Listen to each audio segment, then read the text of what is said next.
আসসালামু আলাইকুম। আশা করি অনেক অনেক বেশি ভালো আছেন। আমি তাসমিমা আলম মিম বলছি মিরপুর থেকে। আমি ঘটনাটা শুরু করছি। তো ঘটনার শুরুতে আমি বলে নিতে যাচ্ছি, আমার চাচির কিন্তু ওরকম বেশি একটা বয়স না, ওনার বয়স হবে 35 থেকে 36 সামথিং, আমার আম্মুর বয়সে। তো যেটা হয় যে আমার চাচির 22 সালে থেকে মাথায় প্রচন্ড রকমের ব্যথা শুরু হয়, এবং ব্যথাটা আসলে কিরকম, ওনার মাথা ঝাঁকুনি দেয়, প্রচন্ড রকমের ঝাঁকুনি দেয়, এবং মনে হচ্ছে মাথাটার রক ছিঁড়ে যাচ্ছে, এরকম অবস্থা হয়ে যায়। তো আমার আম্মুর কাছে এই জিনিসটা শেয়ার করে চাচি যে এরকম মাথা ব্যথা করছে। আমার চাচি মেশিনেও কাজ করে, তো আমার আম্মু বলে যে তুই যেহেতু মেশিনে কাজ করিস সেহেতু তোর মাথাটা ওই জন্য ব্যথা করতে পারে। তো তারপর যেহেতু অনেকটা বেশি ব্যথা করছে, তো আমার দাদিও বলে যে তুমি ডাক্তার দেখাও। তো আমার চাচি ডাক্তার দেখাতে আসে আমাদের বাসায়, কারণ চাচিরা থাকে হলো আজিমপুরের ওদিকে। সো ওখান থেকে আসলে ভালো ডাক্তার ওনার সাথে পাচ্ছিল না, তার জন্য আমার আম্মু বলে ঠিক আছে মিরপুরের দিকে ডাক্তার আছে, তুমি চলে আসো। দেন আমার আম্মু, আমি হাসপাতালের নামটা উল্লেখ করছি বাট আমার চাচির নামগুলো স্কিপ করে যাচ্ছি। তা আমার আম্মু তাকে নিউরোসায়েন্সের একটা হাসপাতালে নিয়ে যায়। নিউরোসায়েন্স হাসপাতাল সবাই চেনে। তো নিউরোসায়েন্সে নিয়ে যাওয়ার পরে ডাক্তার দেখে, ডাক্তার দেখার পরে যে ডাক্তার আসলে কোনো রোগ ধরতে পারেনি। তো ডাক্তার বলছে যে ঠিক আছে, মাথাটা যেহেতু ব্যথা করছে উনি ওষুধ দিয়ে দেয়। তো ওষুধ খেয়ে বেশ ভালো টাকার ওষুধ দেয়। ওষুধ খাওয়ার পরে আমার চাচিটা কিছুটা ভালো ফিল করে, কিন্তু মানে 4-5 দিন পরে যে কে সেই একই অবস্থা, মাথা ঝাঁকুনি দেয়, এরকম বারবারই হতে থাকে।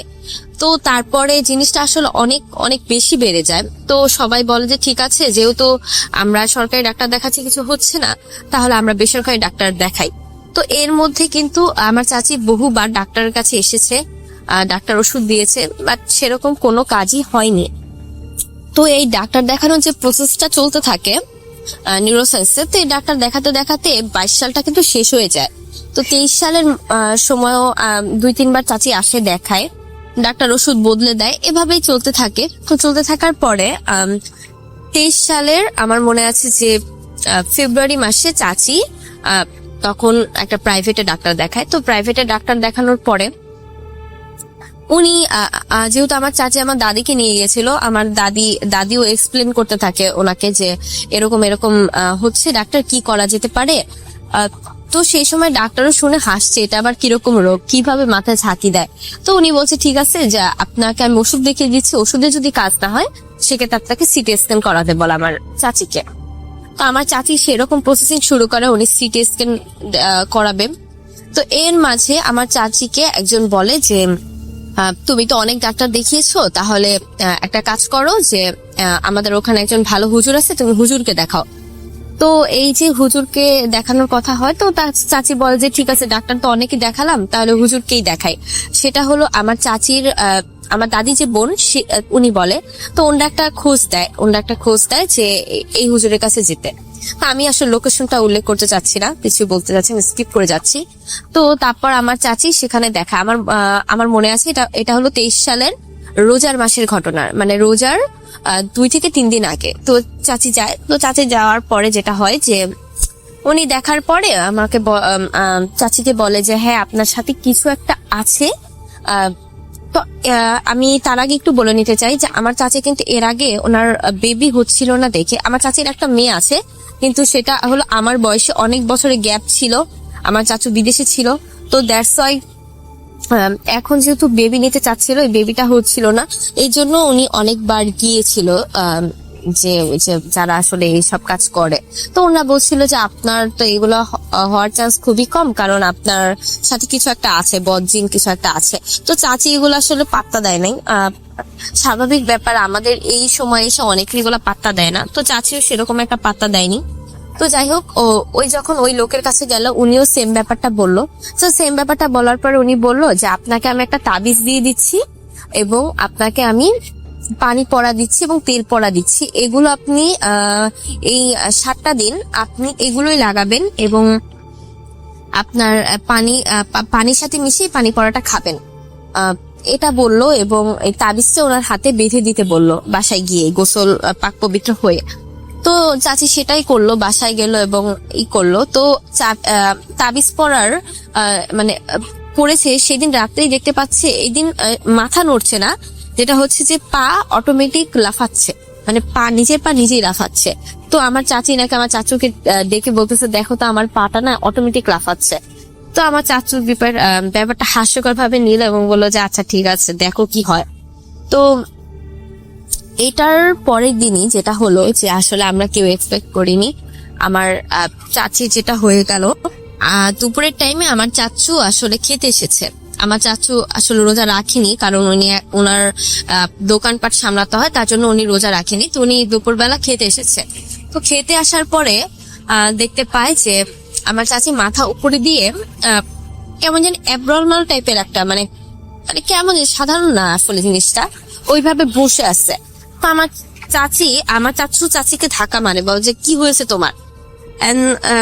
ওই সময়টা উনি দেখে যে আমার চাচির চোখগুলো উপরে উঠে গেছে এবং উনি অদ্ভুত বিহেভ করতেছে, যেমন ভেঙচি দিচ্ছে, তারপর মানে কেমন যেন একটা বিহেভ করতেছে, মাথা চালিয়ে ঝাঁকি দিচ্ছে, অন্যরকম একটা বিহেভ। তো আমার চাচুটা দেখে খুবই ভয় পেয়ে যায় এবং আমার চাচাতো বোন এবং আমার দাদিকে ডাক দেয়।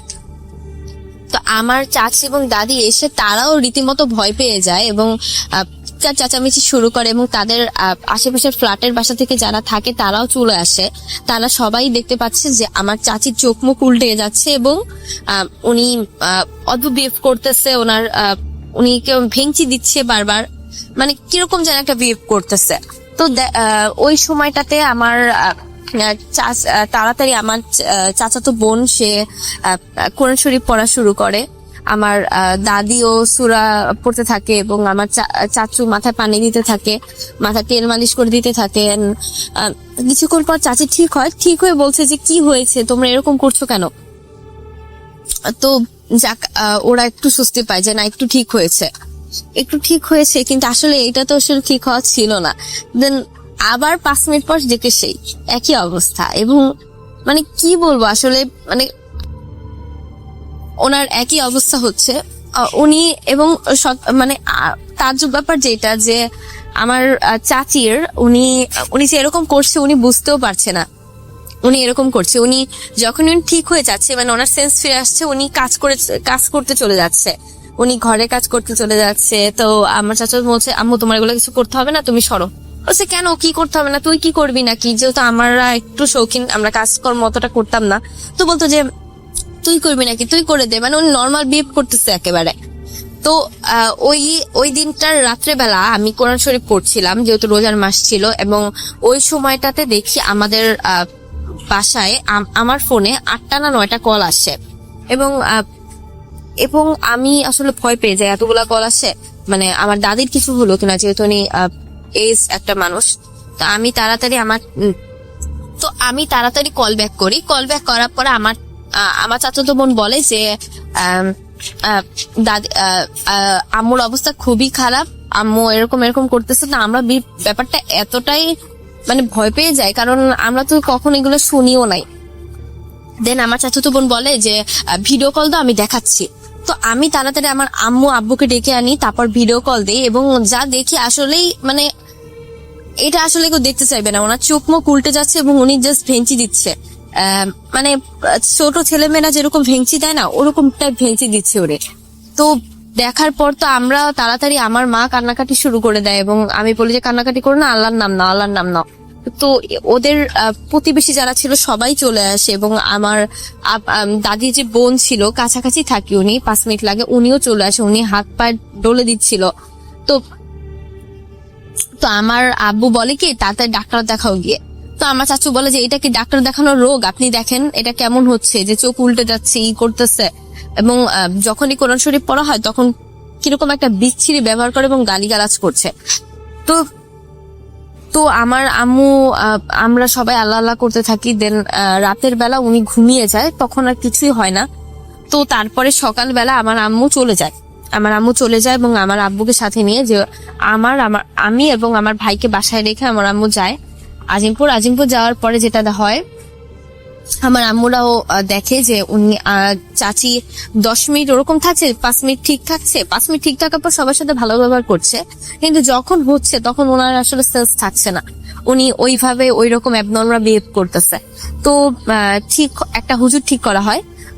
এই মহিলার বাড়ি ছিল নদীর ওপার, ওদের আমি আসলে জায়গাটার নাম দিতে চাচ্ছি না, নদীর ওখানে একটা আজিমপুরের লালবাগের ওই দিকে একটা নদী আছে, নদীর ওপার। তো ওইখানে একটা মহিলা থাকে, তো সবাই ঠিক করে ওই মহিলার কাছে নিয়ে যাবে। তো ওই মহিলার কাছে নিয়ে যাওয়া হয় ওই দিনই। তো ওই দিনই নিয়ে যাওয়ার পরে যে একেবারে অবস্থা খারাপ করে দিচ্ছে আমার চাচি, উনি ওইখানে চিল্লাচিল্লি করছে, গালিগালাজ করছে, এবং ওই মহিলার বাসায় গিয়েও নাকি বলছে তুই আমার কিছুই করতে পারবি না, তুই আমার কিছু করতে পারবি না, তুই আমাকে বাসায় নিয়ে যা, আমাকে বাসায় নিয়ে যা, বারবার এটা বলতে থাকে।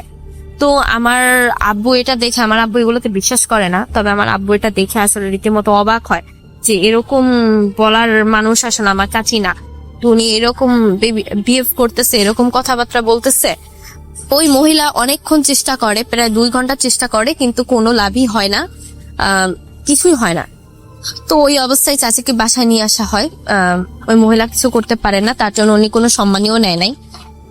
তো তারপরে ওদের পাশের প্রতিবেশী একটা সাধক না কি যেন একটা বিশ্বাস করে, আসলে ওই সময়টাতে যে যা বলেছে তাই করা হয়েছিল চাচিকে সুস্থ করার জন্য। তো ওই সাধক নাকি একটা ওনার কাছে নিয়ে যাওয়ার পরে উনি নাকি কি একটা চাচির মাথায় ছুঁয়েছিল, চাচি নাকি জ্বালা পোড়া শুরু হয়ে গেছে একেবারে।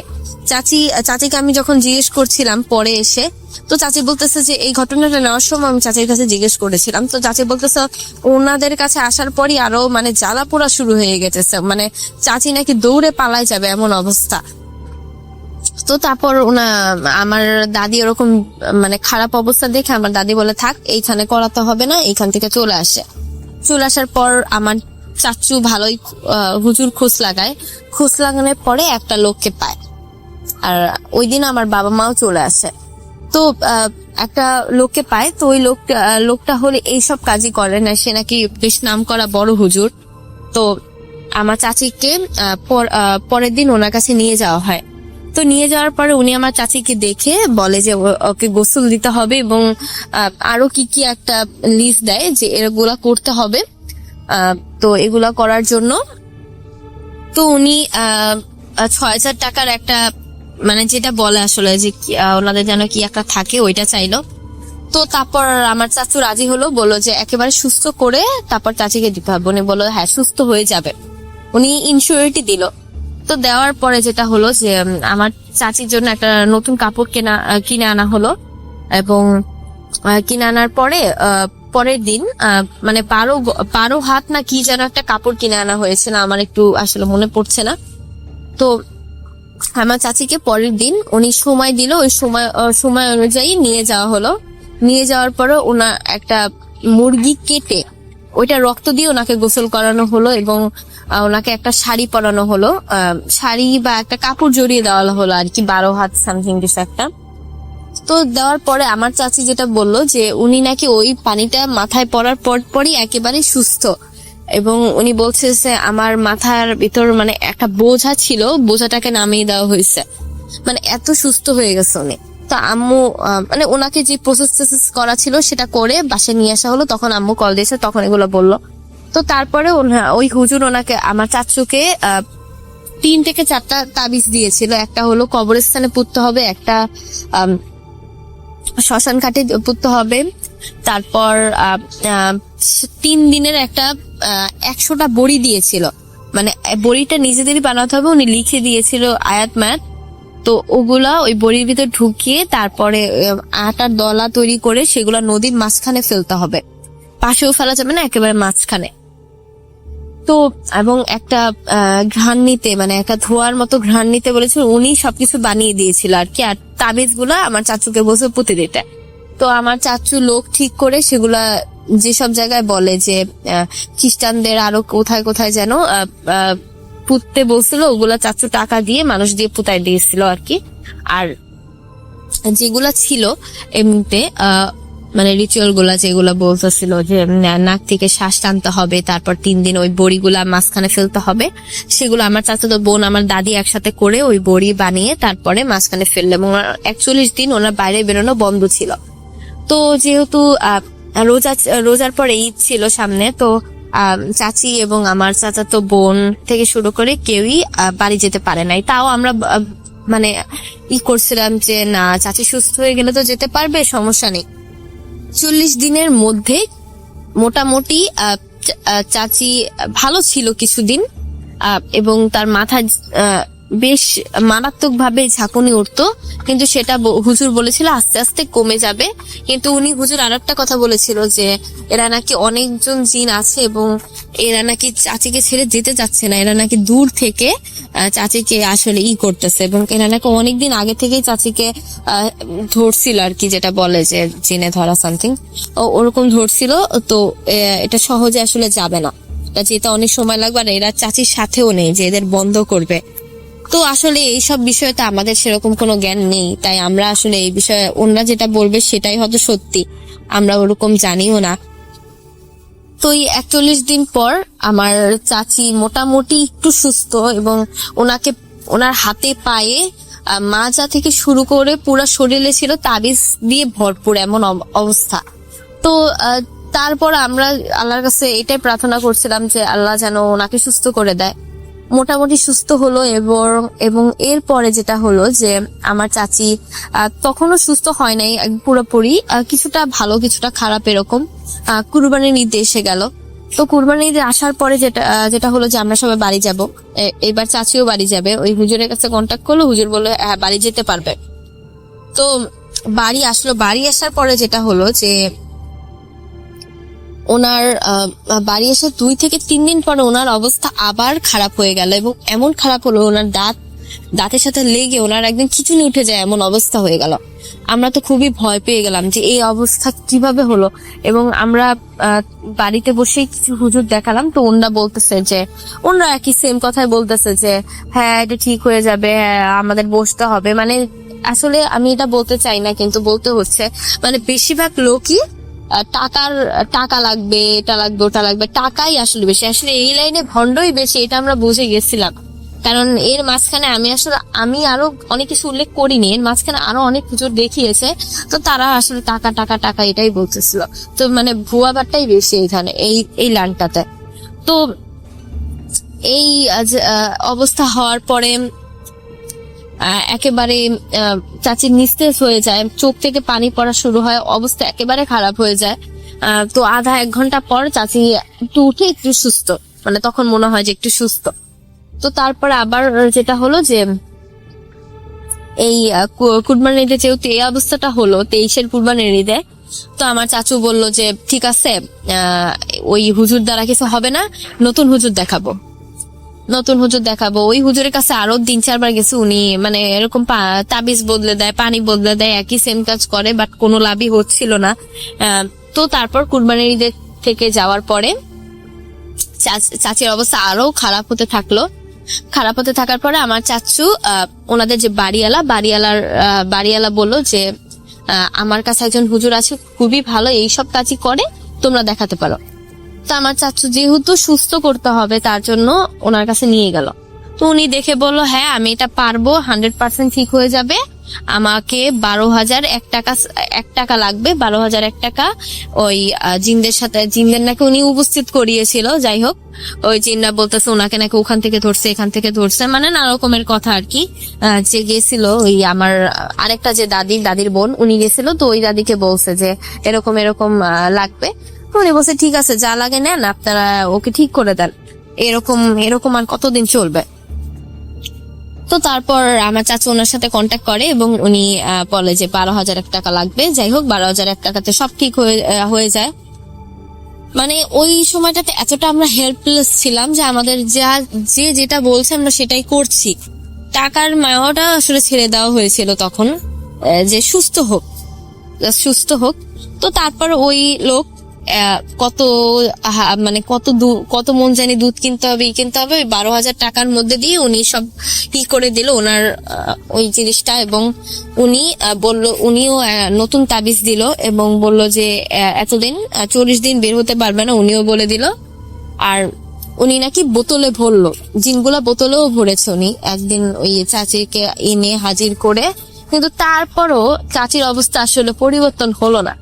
চাচির অবস্থা একটু সুস্থ, একটু ভালো, মানে ওই যে একেবারে ভেঙচি দিচ্ছে, দাঁত মিটিয়ে যাচ্ছে, ওই অবস্থাটা হলো না। কিন্তু ওনার যে মাথা ঝাঁকুনিটা ওইটা বন্ধ হলো না। এবং আমি এটা একদম রিসেন্ট একটা ঘটনা, এটা নভেম্বরের ঘটনা আমি বলতে চাই যে আমার চাচি নভেম্বর মাসে আমার মামার বাসায় গিয়েছিল মিরপুরের এদিকেই।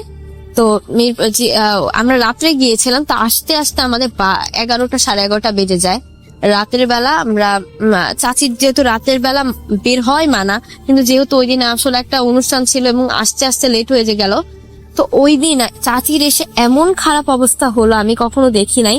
ওনার হাত দুটো শক্ত হয়ে গেছে এবং উনি দাঁত খিটিমিটি করছেন এবং ওনার বুকের ভিতর কেউ চাপ দিয়ে বসলে যেরকম হয় না, মানে বোঝা যাচ্ছে উনি শ্বাস নিতে পারতেছে না। আমি পা ডলে দিচ্ছি, আমার আম্মু হাত ডলে দিচ্ছে এবং ওই সময়টাতে আমরা যত সূরা আছে সব পড়তেছি, সব সূরা ছেড়ে দিচ্ছি, সূরা জিন ছেড়ে দিচ্ছি, মানে কোনো অবস্থা পরিবর্তন নাই। ওনার দম আটকে আসে, ওনার চোখ মুখ লাল হয়ে গেছে এমন অবস্থা, ওনার দাঁতের সাথে দাঁত লেগে গেছে এবং আমি দেখি ওনার হাতটা শক্ত। তা আমি যেটা সেটা মানে ছাড়ানোর চেষ্টা করি এবং উনি আমাকে এমন একটা ঝাড়ি মারে যে আমি ওইখান থেকে পড়ে যাই।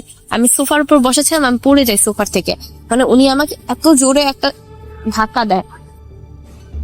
তো ওই সময়টাতে এমন খারাপ অবস্থা হয় ওনার এবং 1 ঘন্টা পর চাচি কিছুটা ভালো হয়, ওনার চোখ মুখ ভিজে গেছিল পুরা। তো তখন আমার চাচি বলে যে ভাবি আমার মনে হয় এগুলা থেকে আর মুক্তি মিলবে না। আসলে জিনিসটা আসলে আমি কোনো এক্সপ্লেন করতে পারবো না আসলে কি রকম অবস্থার মধ্যে দিয়ে আমরা গিয়েছি।